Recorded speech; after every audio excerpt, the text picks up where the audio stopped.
I'm sorry, Russell. My gay meter's broken.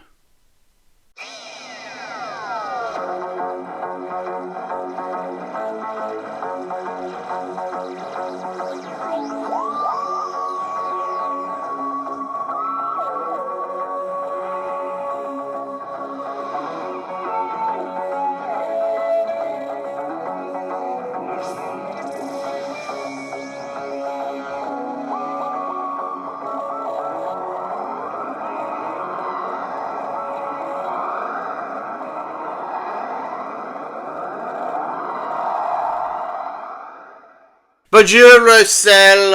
It's a gay day. Shut that door, etc., etc. Yes, the gayest episode of Doctor Who ever shot has just gone out. It's called Rogue. You didn't write it. A couple of what do you call them? Not men. Morlocks. What are they called? Women. A couple of women wrote the episode.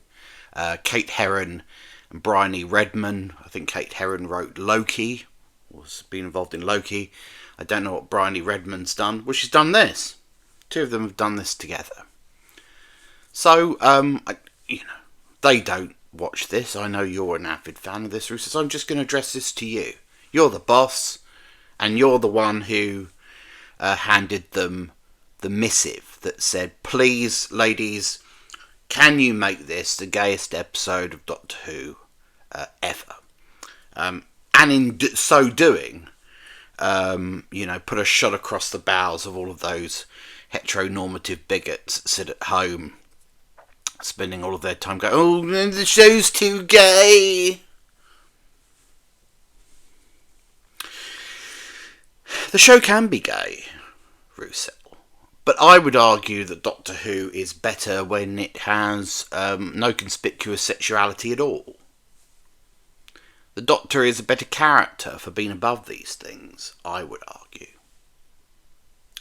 The Doctor, as I imagine him to be, or her, is not gay, or straight, or bi, or whatever fucking variation on sexuality we've dreamt up this week. No, none of that.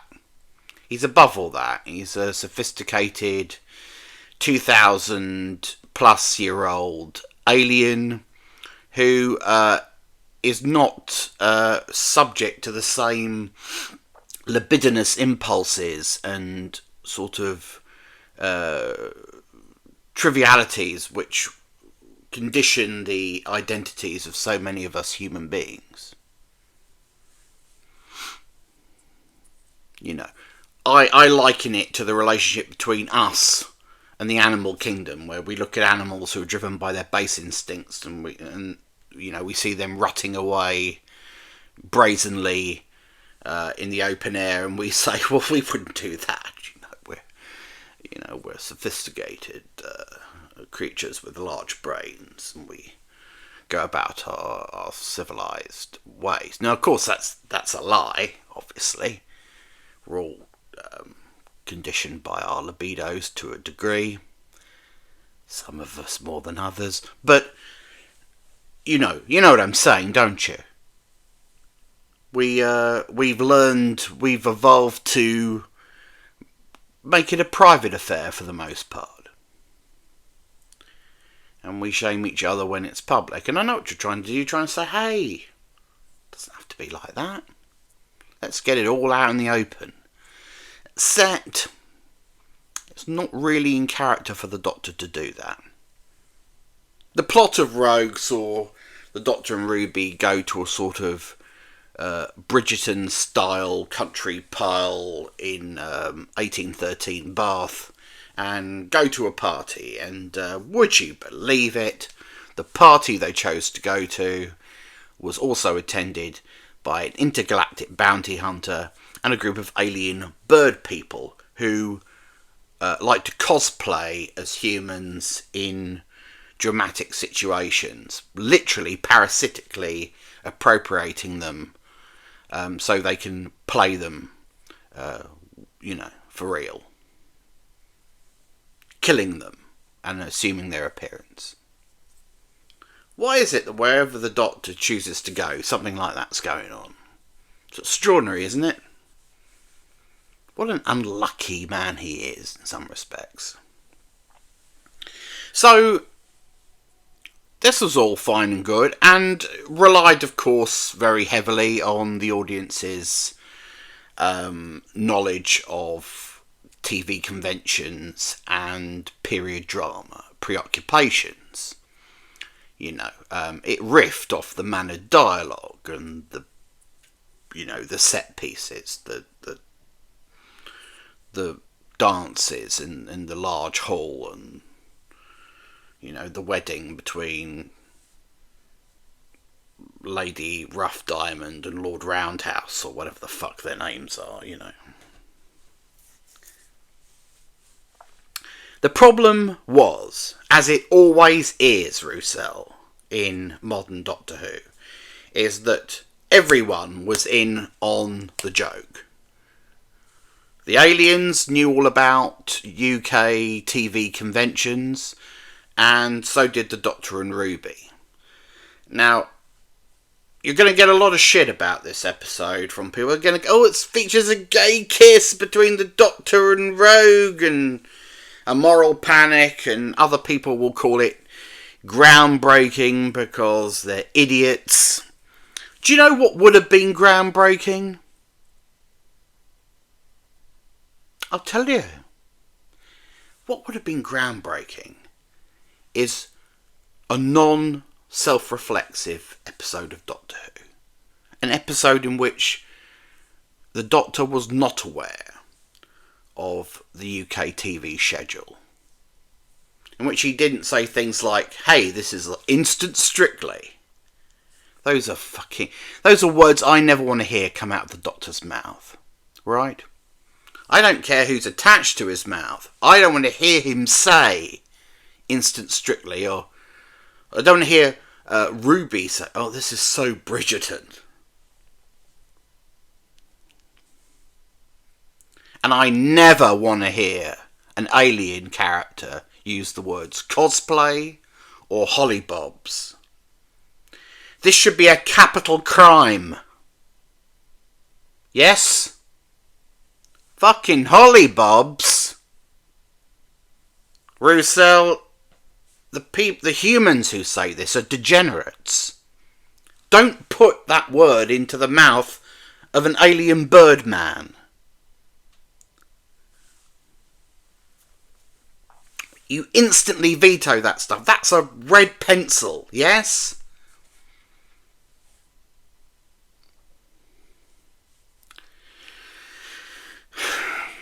It's ridiculous. As is an alien bounty hunter who, for no reason, has got Kylie Minogue's I Can't Get You Out of My Head on the ship-bound boombox. Ruby had a fight with one of the bird people. Murray Gold defaulted to a riff on Poker Face by Lady Gaga. I mean, what the fuck is going on?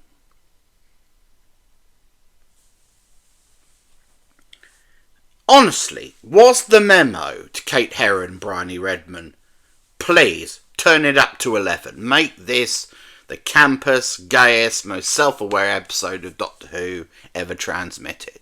And in doing so, completely destroy it as a piece of drama. Let's date this fucker instantly. I want people... Forget cringing now. I want people who watch it 10 years from now to go, that's a bit old-fashioned, isn't it? Referring to Strictly Come Dancing and Bridgerton. No prizes for guessing when this episode was made. Why not take those things out and make it a timeless episode, Roussel? You understand, don't you, that if the Doctor and Ruby just take 2024 preoccupations and zeitgeistian shit everywhere they go, you're undermining the concept of Doctor Who, which is it can be set anywhere, at any time, and that each adventure therefore has its own character and flavour depending on where it is set. Wouldn't it be nice to have an adventure that was just existed within a sort of self-contained early 19th century bubble? Or an adventure that's just taking place in the 29th century or wherever. But if Ruby and the Doctor are constantly there to remind us what we're all thinking and saying today, then that undermines that plurality of periods and locations and cultures. Because wherever they go, the boorish present is always there. The boorish present is always present, you might say. And that's bloody stupid!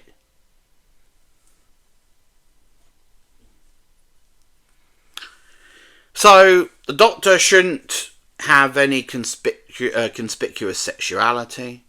They shouldn't keep parroting all of this guff from the present day that the audience knows, and therefore they know.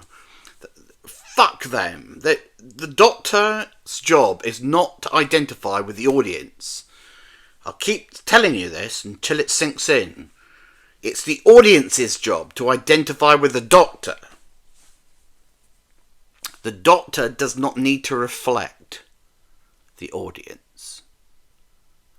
The joy, the pleasure of Doctor Who is that it's escapism for everybody.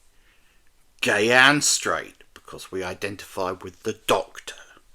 And the Doctor is not like any of us. He's simply eccentric, wise and interesting. And when he is boogieing away to Kylie, or saying something like, "I'm here now, honey,"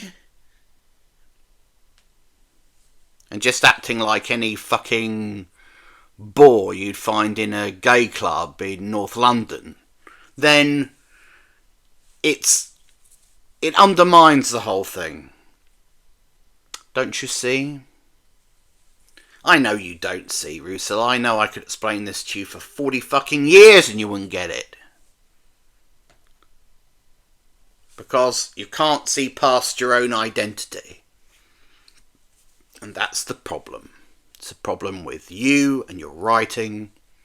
And it's the problem with Doctor Who as it is today.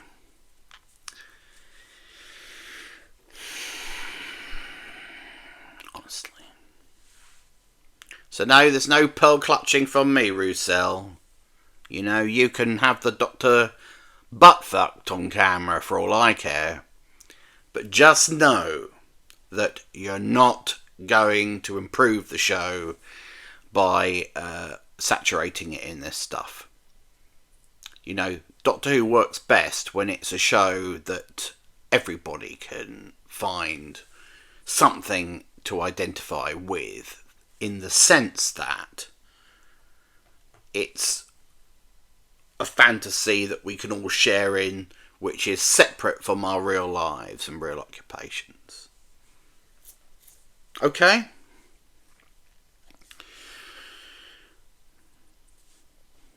But still, you know, soak up all the plaudits. The easiest plaudits in the world. Oh, Doctor Who featured a gay kiss. Doctor kissed a man. Great. Let's give you a BAFTA, Roussel. Give you an Emmy. But is Rogue an episode that will, once all of that's passed, will Rogue live long in the memory? Is Rogue Genesis of the Daleks? Is Rogue the Ark in Space? Is Rogue the Talons of Weng Chiang? No, it fucking well isn't. And maybe that's the point, I would suggest. Still, carry on, I'm sure you know. The Doctor doesn't know the movie Willy Wonka and the Chocolate Factory, so I don't want to hear him singing Pure Imagination.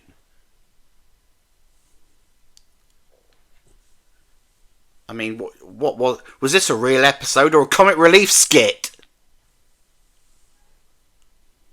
It was hard to tell sometimes. But there was a talking point here, one legitimate talking point that we have to talk about. And so, as you do with talking points, if you don't talk about talking points, they're not talking points. What is it? Well, it was a scene in where the Doctor was in Rogue's ship, and he had to prove to Rogue that he wasn't one of the shape-shifting bird people. So he had the ship's computer scan him, and the computer created holographic manifestations of his former selves. So we got to see all of his faces. Not all of his faces, of course, because, thanks to Chris Chibnall, the Doctor's got thousands of them. But we got to see all of the ones we know, including the one that Chris added. But there was a face there that shouldn't have been there, but was. And a face that should have been there that wasn't. Now, I had to squint, and I had to replay it to be absolutely sure. But one of those faces was that of Richard E. Grant. Now, for a moment, I thought, is that Christopher Eccleston's face really badly rendered? I mean, is that just a terrible, does the FX artist just need to be shot? But no, it was Richard E. Grant on closer inspection. Now, Richard E. Grant, as some of you will know, was, once upon a time, the Ninth Doctor before Christopher Eccleston was. Appeared in an animated story. Scream of the Shalka, I think. No. I won't do it. Whatever it is, I don't want to be here. I'm sure some of you know how it's pronounced. Do tell me in the comments, I'd love to know. But having done a double take, one had to say, hey, what the fuck's going on? Has Chris been retconned out and Richard retconned in? What does this tell us? What the hell is happening? Does that mean that this is an alternate series, an alternate timeline?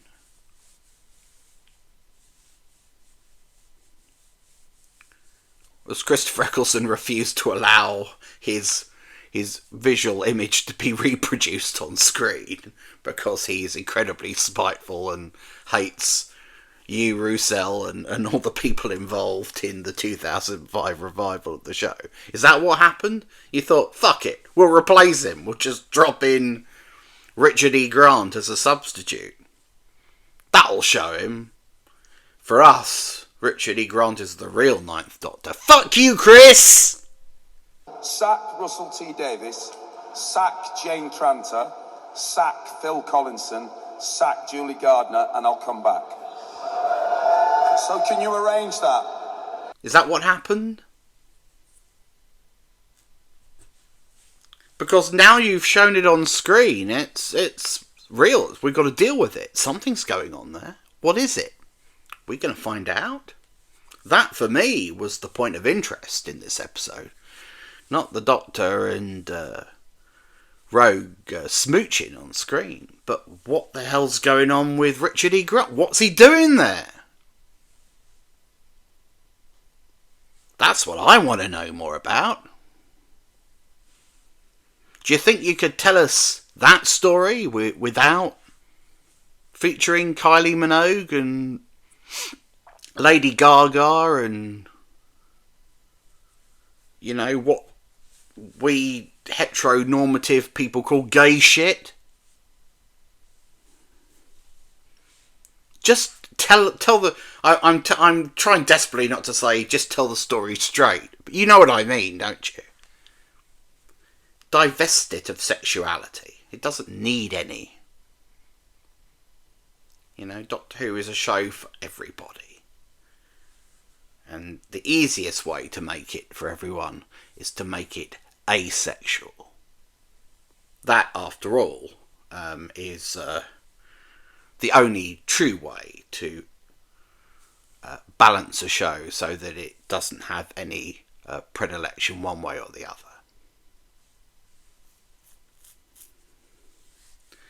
It was an asexual show for most of its original run, let's face it. I'm not talking about the stuff that occurred off screen, you know, companions posing naked with Daleks and things like that. You know, companions chosen because they're sexy and young and for the dads. I mean, that's still going on. What's Ruby doing there?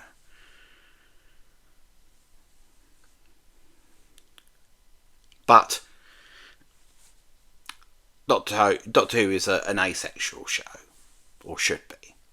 Okay, I'm glad we've agreed on that. So now we can move on to next week's two-part finale. I think it's called The Legend of Ruby Sunday in the Empire of Death. The final 2 episodes of this season. Finally find out what the hell's going on with Susan Twist and why she keeps turning up in every episode and what it's all about. But that Richard E. Grant question, Roussel, that's not going to go away. I want to know what that's about. So, let's pick that up next time. Until then, it's a gay day. What a gay day. So long.